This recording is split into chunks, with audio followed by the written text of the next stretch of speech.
예수님이 계신 자리가 어디입니까? 하늘이죠. 하늘 보좌에 앉아 계십니다. 그런데 그 자리에 가만히 앉아 계실 수가 없었어요.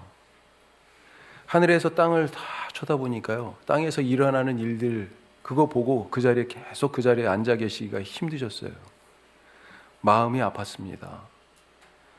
죄가 세상에 누룩처럼 갑자기 쫙 번지기 시작하는 거예요. 원래 이렇게 작았던 것이요, 온 땅을 지금 점점 뒤덮고 있습니다. 노아 홍수 때 뭐라고 표현되어 있어요? 죄가 세상에 관영했다, 이렇게 되어 있습니다. 죄에 빠진 사람들 그 모습을 보니까요, 원래 어떻게 만들어졌어요? 하나님의 생명의 손길로 하나님의 모양과 형상으로 만들어졌는데 그것이 깨지고 어그라지고, 그래서 아파하고 서로를 미워하고 죽입니다. 죄 짓자마자 첫 번째 일어난 일이 뭐예요? 가인이 아벨을 죽였잖아요. 욕심은 또 어떻습니까? 하나 더 갖겠다고. 광야 이야기가 그걸 얘기해 주죠. 구원받은 백성, 하나님의 손으로 새롭게 만들어지는 이 백성, 광야에 왔는데 하나님이 어떻게 하셨어요? 먹이셨습니다. 아무 수고도 안 했는데 아침에 눈만 떠보면 만나가 쫙 깔려 있어요. 가서 죽기만 하면 돼. 그런데 뭐라고 그래요? 이거 싫다고. 이거 먹고 싶지 않대요. 우리가 애굽에서 그래도 고기 국물도 마시고 그랬는데 여기서 이거 더 이상 못 먹겠다. 거기서 고기 한 점이라도 제대로 먹었을까요? 아니, 먹었으면 어때요? 노예였잖아요, 노예. 저도 불만입니다. 원망해요. 욕심이 끝이 없어요. 밑 빠진 독에 물 붓기 같은 그런 모습으로 살아가고 있습니다. 하나 더 가지려고 서로를 짓밟고 올라가요. 하나님처럼 되려는 교만은 어떻습니까? 우리가 하늘까지 닿아보자 그랬습니다. 그래서 뭐 했어요? 탑을 쌓았잖아요. 바벨탑. 바벨탑 쌓으면서 한 슬로건이 바로 그겁니다. 우리가 하늘까지 닿아보자. 그 전에 홍수 났었잖아요. 그리하여 우리가 그런 멸망을 당할 그런 상황에서 우리가 빠져나가 보자. 이 하늘까지 닿아보자는 얘기가 하나님처럼 되보자라고 하는 교만이기도 했지만 하나님으로부터 피해보자는 얘기도 되는 거예요. 이미 홍수를 겪은 사람들이에요. 노아 홍수는 6장이고 바벨탑 사건은 9장이에요. 다시는 우리에게 그런 일 없게 높게 탑을 쌓자. 야, 교만이죠, 교만. 이런 사람들의 모습 때문에 사람들만 아픈 게 아니라 세상 모든 것들이 아파했습니다. 부르짖었어요. 그 부르짖음이 하나님의 보좌에 다다르고 있어요. 그래서 예수님이요, 그걸 지금 보고 계시고 그걸 듣고 계세요. 가만히 그 보좌에 앉아 계시기가 쉽지 않으셨습니다. 당신의 종들을 보내셨죠? 선지자들이 어땠습니까? 눈물을 흘리며 하나님의 말씀을 토해냈어요. 그런데도 이 사람들 끄떡도 안 합니다. 왜요? 죄로 양심이 굳어버렸어요. 죽어버렸어요. 반응하지 않아요. 결국 예수님이 하늘 보좌를 떠나 이 땅에 오셨습니다. 그렇게 십자가에서 자기 목숨을 내놓고 우리에게 생명 주시는 구원을 이루셨어요. 그리고 다시 올라가셨죠. 그런데 주님이 처음 오셨을 때처럼 지금도 보좌에 그렇게 가만히 앉아 계실까? 지금은 이 땅을 보시면서 어떤 마음이실까? 다시 두 번째 여행을 준비하고 계시다 하는 거죠. 우리는 이미 오신 주님과 다시 오실 주님 그 사이에 살고 있지 않습니까? 어떻게 다시 오실 주님을 맞이해야 될까요? 앞서 오신 예수님, 그때 있었던 이야기, 이 성탄의 이야기를 통해서 우리가 다시 오실 주님을 맞이할 우리의 삶에 대하여서 어떻게 할까? 어떻게 준비할까? 벤치마킹할 필요가 있습니다. 전에는 선지자들을 통해서 약속하신 대로 오셨어요. 그런데 이번에는요, 그거하고 질적으로 달라요. 선지자가 아니라 예수님이 직접 이 땅에 오셨었기 때문에 예수님이 하신 약속이에요. 그 약속 이루어집니까? 다시 오신다는 이 약속 이루어져요? 이루어지죠. 왜 그렇습니까? 말씀이신 분이 말씀하셨기 때문이잖아요. 태초에 말씀이 계시니라. 이 말씀이 하나님과 함께 계셨으니 이 말씀이 곧 하나님이시니라. 예수님에 대하여 이렇게 요한이 고백하고 복음서를 시작하잖아요. 말씀이신 예수님이 말씀하신 것을 지키지 않으면 이건 자기 모순이죠. 자기 존재의 부정입니다. 자아 분열이에요. 말씀이신 예수님이 말씀을 지키실 수밖에 없어요. 그렇게 예수님은요, 다시 오시겠다는 약속을 지키기 위하여 지금 두 번째 여행을 준비하고 계십니다. 그러면 문제가 뭡니까? 예수님이 오실 때 우리가 만나야 되잖아요. 준비하고 맞이해야 되잖아요. 전에 처음 오실 때 사람들이 실수한 것이 바로 이것입니다. 자기들이 그토록 기다렸어요. 안 기다린 게 아닙니다. 그런데 정작 예수님이 오시니까요, 그분이 메시아인 줄, 구원자인 줄 몰라보는 거예요. 그래서 어떻게 했습니까? 결국은 같이 먹고 자고 이야기도 나누고 함께 살았는데 만나지도 못했을 뿐만 아니라 오히려 미워하고 그를 십자가에 죽였어요. 구원자가 아니라 신성 모독하는 하나님을 사칭하는 그런 죄인으로 여겨서 죽였습니다. 자기들의 삶을 세우는 그런 메시아가 아니라 우리의 삶이 저 사람 때문에 무너지게 생겼구나. 그래서 죽였어요. 다시 오실 주님을 맞이할 우리들, 이 첫 번째 성탄 이야기를 통해서 어떤 삶을 살아야 할까? 오늘 우리 두 가지만 생각해 보죠. 제가 주중에 목사님 3번 안 하면 안 됩니까? 우리 민영이가 그랬어요. 그래서 두 가지만 하려고요. 자, 첫 번째, 세 번째, 3번까지 너무 길대요. 자, 첫 번째 같이 해요. 말씀 안에 있어야 만난다. 그래요. 만나야 되는데 말씀 안에 있어야 만납니다. 마태복음은 동방에서 온 박사들이 등장합니다. 느닷없이 어디서 왔는지 하여튼 나타났어요. 예루살렘에 도착했습니다. 와서 묻습니다. 2장 2절 말씀이에요. 자, 같이 해요. 유대인의 왕으로 나신 이가 어디 계시냐? 우리가 동방에서 그의 배를 보고 그에게 경배하러 왔노라 하니, 낯선 현자들의 느닷없는 방문, 예상치 못했던 질문, 헤롯의 궁궐뿐만 아니라 지금 예루살렘 전체가 막 숙덕숙덕 시끌시끌합니다. 그 다음 말씀에 뭐라고 되어 있냐면 헤롯 왕과 온 예루살렘이 소동했다 이렇게 되어 있습니다. 헤롯 왕과 온 예루살렘이, 아니 그도 그럴 것이, 아니 이게 무슨 얘기야? 아니 그 헤롯의 궁에서 지금 아기가 태어났다 뭐 이런 얘기 들어본 적이 없어요. 헤롯도요 얼마나 당황스러운지, 이게 이 사람들이 무슨 헛소리를 하는 거야? 난데없이 찾아와가지고 질문하는 이 말이 너무 당황스럽잖아요. 아니 내가 왕인데 지금 뭘 찾고 있어요? 왕으로 나신 이가 어딨냐고 찾고 있잖아요. 정신이 번쩍 들은 거죠. 이건 반역이야. 마음속으로는요 너무 당황스럽고 화도 났지만, 그런데 태연한 척 포커페이스를 유지하면서 뭐라고 물어요? 대제사장 서기관들을 부릅니다. 야, 그리스도가, 메시아가, 왕이 어디에서 태어난다고 그래? 그러니까요 이 사람들이 뭐라고 대답해요? 머뭇거리지도 않습니다. 바로 딱 답을 내게 합니다. 유대 베들레헴입니다. 그러면서 근거를 딱 내놔요. 미가 선지자의 말씀, 그러면서 딱 내놓는 거죠. 자, 2장 6절 말씀 보죠. 또 유대 땅 베들레헴아, 너는 유대 고을 중에서 가장 작지 아니하도다. 내게서 한 다스리는 자가 나와서 내 백성 이스라엘의 목자가 되리라. 야, 이 사람들 그냥 물어보니까 바로 척척 나옵니다. 예? 성경 박사들이에요. 완전히 꿰뚫고 있어요. 우리가 이렇게 아무나 지금 성경 읽을 수 있죠. 이것도 언제부터예요?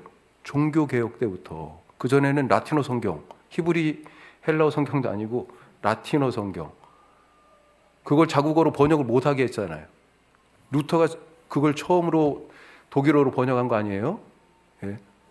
그 전에는 아예 책 자체도 귀했을 뿐만 아니라 인쇄술도 없었고, 성경을 보려면 다 받아 옮겨 적었어야 되지 않습니까? 그걸 하던 사람들이 서기관이에요.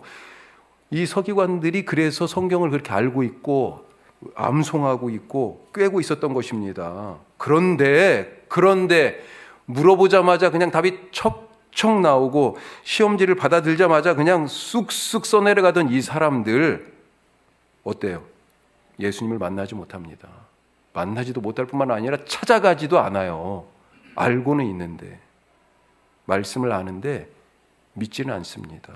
성경은 아는데 믿음이 없어요. 믿지 않으니 베들레헴에 가지도 않습니다.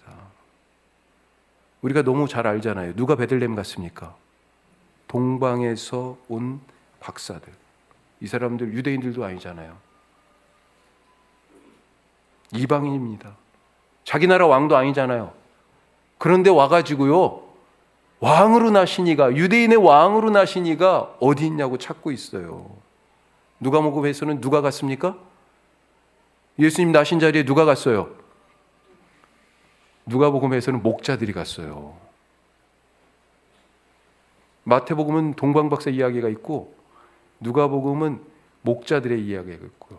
천사가 마태복음에서는 요셉에게 나타났고 누가복음에서는 마리아에게 나타났습니다. 그런데 얘기가 다 비슷해요. 똑같아요. 목자들이 어떤 사람들이에요? 한밤중에도 지금 이렇게 추운데도 농성하시는 분들을 보면 깜짝 지금 놀라워요. 금요일 날도요, 그 바람에 도로에 앉아가지고 한밤중에 밤을 새워서 근무하는 우리 집사님들도 계셔요. 목자들이 지금 그렇게 그러고 있었잖아요. 밤중에 잠을 설쳐가면서 일하던 사람들입니다. 성경을 알아요? 몰라요. 아무것도 몰라. 성경 말씀 그냥 들려주는 대로 그렇다라고 아는 게 그 몇 가지예요. 세상적으로 보면 무식한 사람들입니다. 그런데 이방인들이 예수님께 갔고요. 이 목자들이 예수님께 갔어요. 동방박사들이 왔다는 얘기가 뭡니까? 유대 땅에 하나님의 백성, 아브라함의 자손이라고 하는 하나님의 말씀을 맡은 이 백성들은요, 왕? 기대도 안 해요.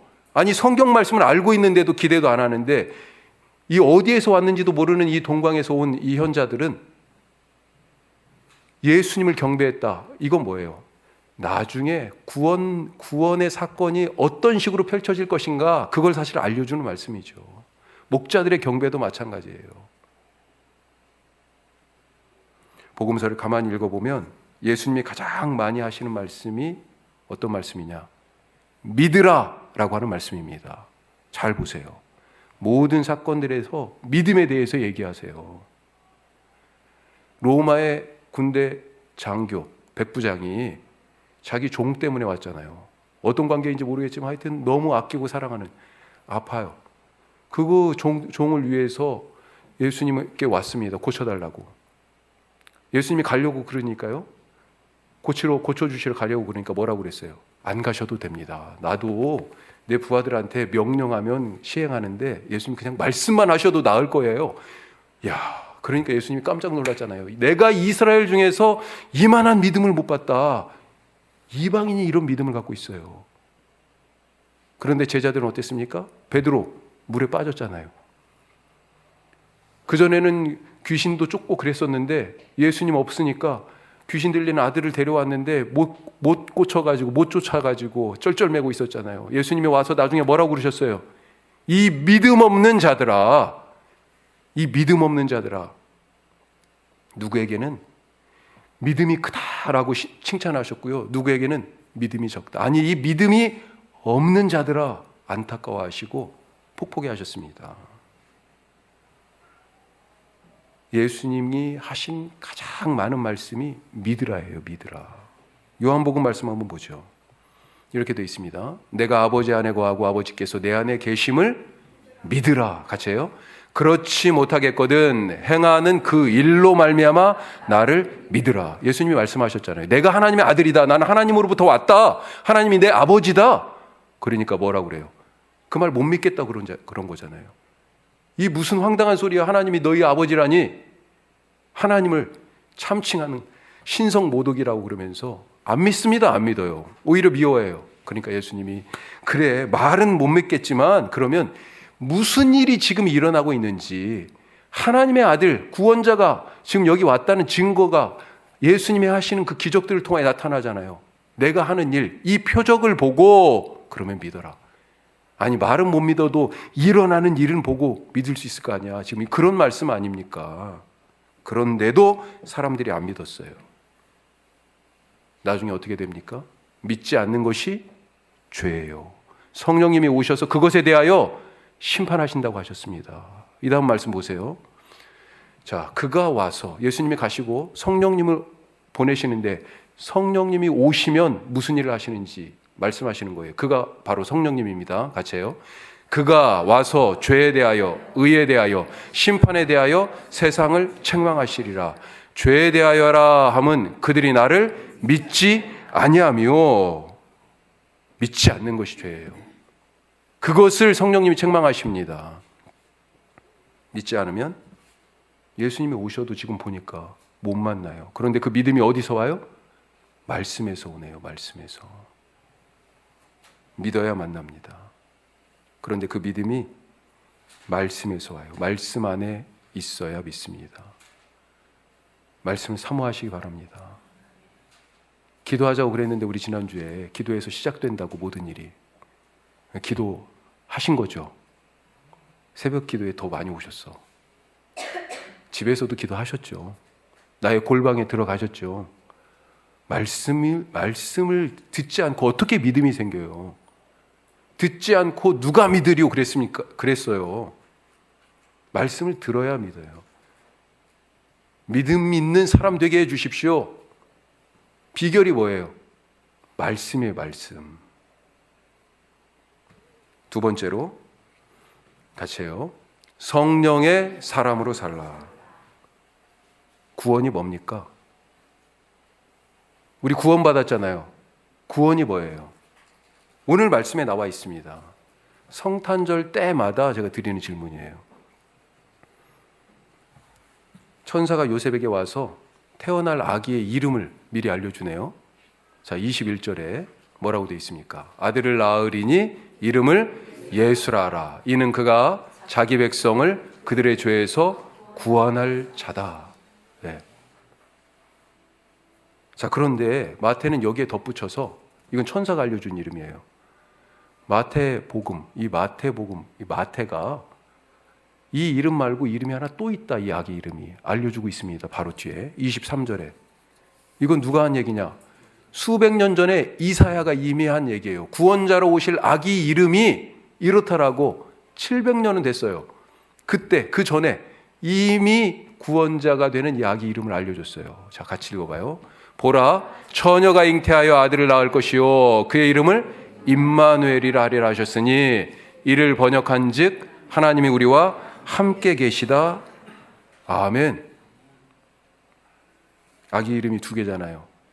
지금 몇 번 말씀 들었죠? 기억나죠? 리본 훈련할 때도 막 이 말씀 나눴잖아요.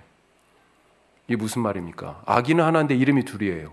이 두 이름이 같은 뜻이라는 거잖아요. 예수라는 말이 자기 백성을 저희 죄에서 구원하셨다라고 하는 이 말이 뭐예요? 하나님이 우리와 함께 계신다는 말이에요. 구원이라는 뜻이 뭐야? 하나님이 우리와 함께 계시는 것이 구원이라는 것입니다. 죄가 무엇이에요? 구원받지 못한 상태. 죄가 뭐예요? 하나님 없이 사는 것이 죄입니다. 하나님과 함께 있지 않은 것이 죄예요. 하나님과 교제가 끊어졌어요. 바울은 이것을 뭐라고 얘기합니까? 로마서 1장에서 이렇게 얘기하죠. 자, 또한 그들이 마음에 하나님 두기를 싫어하며. 하나님이 없어요. 하나님과 함께하지 않아요. 그 마음 속에 하나님이 없다니까요. 이 뒤에 무슨 말씀이 나와요?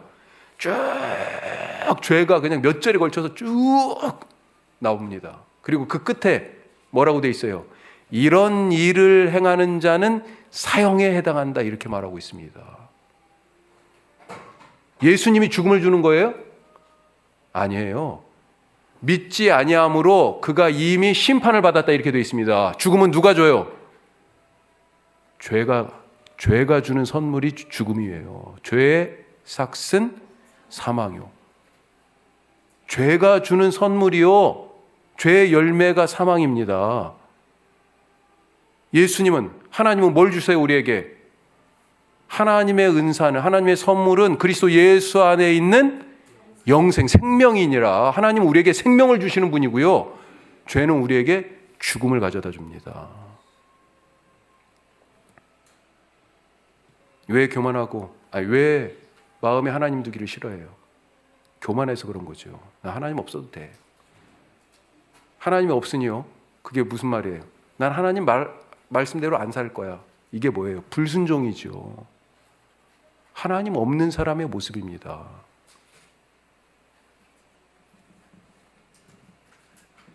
이런 하나님 없이 살 수 있다는, 구원이 없는 죄 가운데 있는 사람들을 위해서 예수님이 오셔서 하나님과 함께 있도록 하기 위하여서, 그래서 십자가 지신 거죠. 그래서 우리가 하나님의 자녀되지 않았습니까?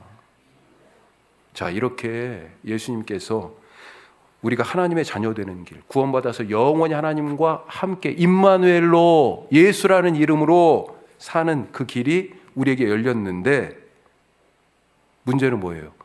모두가 그 구원을 받았는가? 모두가 하나님의 자녀로 살아가고 있는가? 어떻습니까? 아니죠. 누가 하나님의 자녀가 돼요? 모두에게 기회는 주어졌지만 누가 하나님의 자녀가 되어서 구원받은 백성으로 하나님과 함께 살아가고 있습니까? 성령으로 거듭난 사람, 성령으로 다시 태어난 사람만이. 이 놀라운 비밀을 예수님의 이 탄생 이야기에 지금 말하고 있습니다. 마리아가 아기를 가졌다는 말을 듣고 두려워하던 요셉에게 천사가 나타나서 이 아기는 뭘로 태어난다고 얘기하고 있습니까? 20절 말씀 뒤에 보세요. 요셉아, 지금 걱정하고 있어요. 어떻게 하지? 마리아가 아기를 갖다니 조용히 그래도 신사적으로, 조용히 드러내지 않고 끊으려고 했잖아요. 두려워했습니다. 하여튼 뭐라고 얘기해요? 같이 해요. 요셉아, 네 아내 마리아 데려오기를 무서워하지 말라. 그에게 잉태된 자는 성령으로 된 것이라. 성령으로. 사람들 눈에는 지금 뭘로만 보입니까? 마리아가 낳은 아들이네. 그런데 하나님은 뭐라고 말씀하세요? 성령으로 태어났다. 예수님이 그렇게 말씀하십니다. 사람은 부모님을 통해서 오지만 두 번 태어나야 되는 거예요. 우리가 두 가지 생명이 있잖아요. 하나는 바로 부모님께 받은 이 육체의 생명, 또 하나는, 그렇죠, 하늘 아버지께 받은 영생, 하나님의 생명이 있어요. 두 번 태어나야 되는 것입니다. 성령으로 다시 태어난 사람. 성령의 사람이 누굽니까? 교리적으로 말고요, 사는 걸 한번 보죠. 사는 거. 무인 편의점에 얼마 전에 무인 가게에 검은색 반팔을 입은 사람이, 추운데 검은색 반팔을 입은, 문신도 좀 있었다 봐요. 들어와가지고 물건을 이렇게 골라 키오스크 앞으로 가갖고 계산을 하려고 그러는데, 이 사람이 술을 먹었는지 약간 막 몸을 제대로 못 가누고 약간 이렇게 비틀비틀 하는 거예요. 그러다 갑자기 발로 키오스크를 뻥 차는 거죠. 어디서 태권도 학원을 제대로 다녔는지 발차기가. 그러더니 몇 번 더 차는 거죠. 근데 그걸로 그치지 않고 뒤로 확 돌아가지고, 이제 물건이 뒤에 매대에 쫙 있잖아요. 이걸 매대를 발로 뻥 차고 막 손으로 싹 쓸어가지고 물건을 막, 지금 주인이 없는 무인 가게 아니에요. 매대가 넘어지고 물건이 와르르 다 쏟아졌는데, 이걸 또 문을 열어가지고 바깥으로 도로로 다 던지는 거예요. 예? 완전히 순식간에 이 가게가 난장판이 됐습니다. 그러더니 다시 돌아와가지고 이 키오스크 계산기를요 가지고 막 냅다 또 뒹구는 거지. 난리가 났습니다. 그런데 30분쯤 있다가 어떤 사람이 이 가게 앞을 지나가다가, 지금 물건이 바깥에 막 다 이렇게 나와 있잖아요. 그걸 봤습니다. 어지럽게 막 널려 있는 그 상품을 가게 안으로 옮기는 거예요, 이 사람이.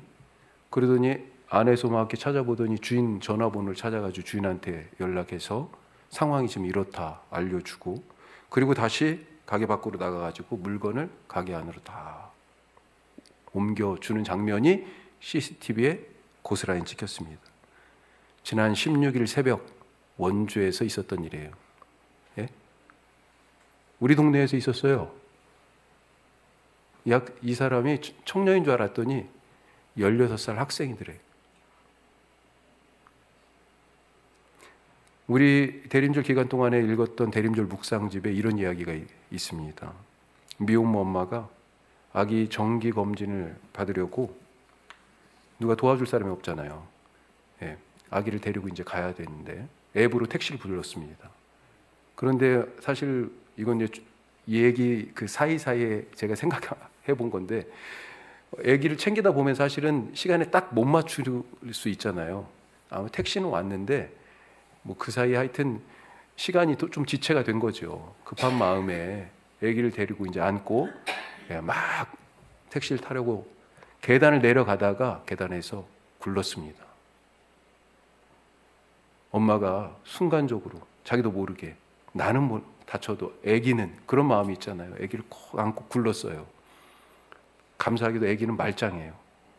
그런데 엄마가 다쳤습니다. 다리가 찢어지고 피가 났어요.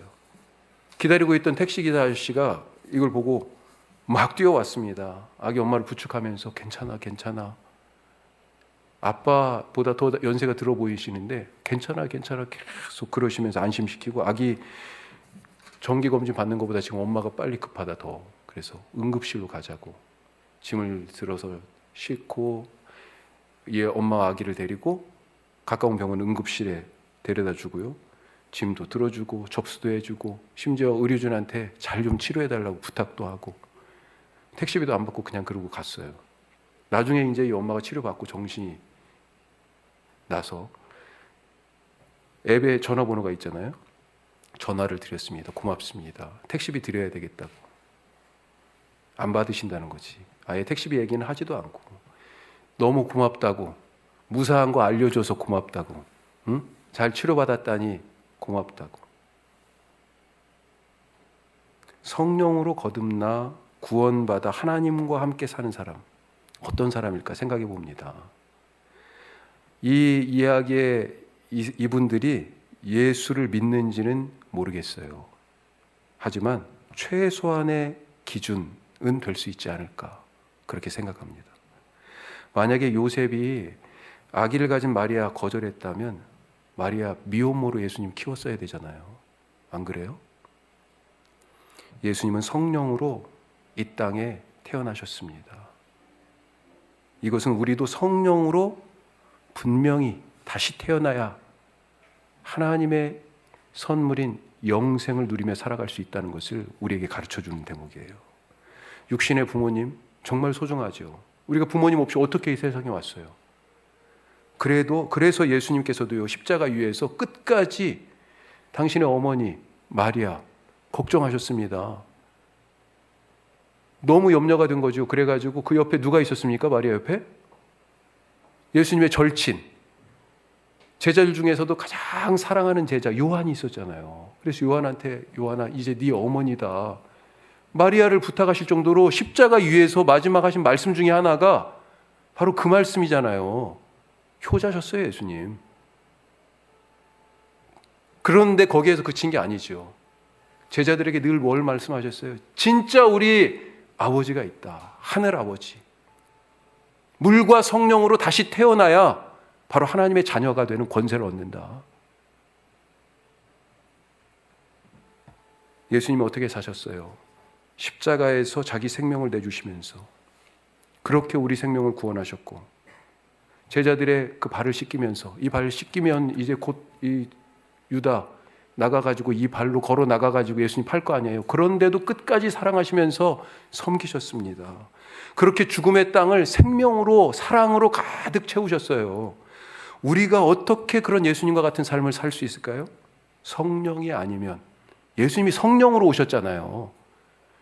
우리도 성령으로 아니면 그런 삶을 살아갈 수가 없고, 제자가 되어서 예수님의 뒤를 따라갈 수도 없다.